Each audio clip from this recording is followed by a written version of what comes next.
Hi fans, Todd Myers and Lee Canfield of the Wrestling Nation, and we are backstage at the arena in Philadelphia, Pennsylvania for an exclusive live Voice of the Nation with a gentleman a lot of you might not be too familiar with. He's made a big name for himself over in Japan wrestling for Pro Wrestling Noah, and now he's branching out, making a name for himself in the US here at Velocity Pro Wrestling. That man is none other than Bobby Fish. Bobby, thanks for joining us. Sure thing, man. Now, Bobby, we've seen you in Velocity, but the question I want to take back to the beginning, how did you get your start in this business and where'd you train? I got broke in by Tony DeVito from ECW, Ring of Honor. He was one of the Baldies, and then I think with Ring of Honor he was Carnage Crew with H.G. Loke. Yeah, Tony was the one that broke me in. All right, now we mentioned earlier that you made a name for yourf. You wrestle regularly over in Japan for Pro Wrestling Noah. Can you tell us a little bit about what it's like for you wrestling over there, like when you go on tour, what the average tour is like for an American guy?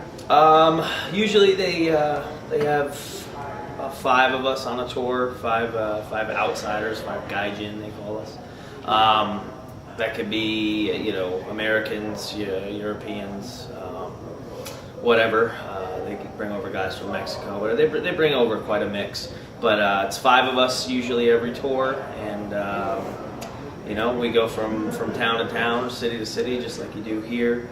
Every tour tends to start in Tokyo, finish in Tokyo. That's where a lot of the bigger shows are, and that's about it.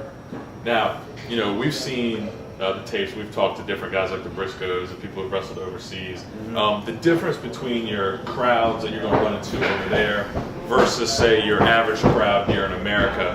What's the difference, between the two? Crowds over there tend to be a bit more knowledgeable as far as the intricacies and different holds and knowledge of what's going on with some of the more intricate reversals and things like that. And they'll kind of sit back and just appreciate it and watch it, as opposed to heckling catcalls, whatever you want to, whatever term you want to use. They really don't put themselves out there. They sit back and they watch and they kind of enjoy it, and they'll show you their appreciation when they feel it's deserved, but it's a much more polite reaction. The bigger things, they tend to be there for all those too. They're just not the hoot and hollering crowd that you encounter here in the States. Okay. Well, speaking of stateside, you're wrestling for Velocity Pro Wrestling. It's a new promotion. They've only had 4 shows so far, wrestling based out of Philadelphia. And you are one of the 4 men who have advanced to the Final 4 match to crown the first ever Velocity Pro Heavyweight Champion. Yeah. Give us a little bit of thought on that.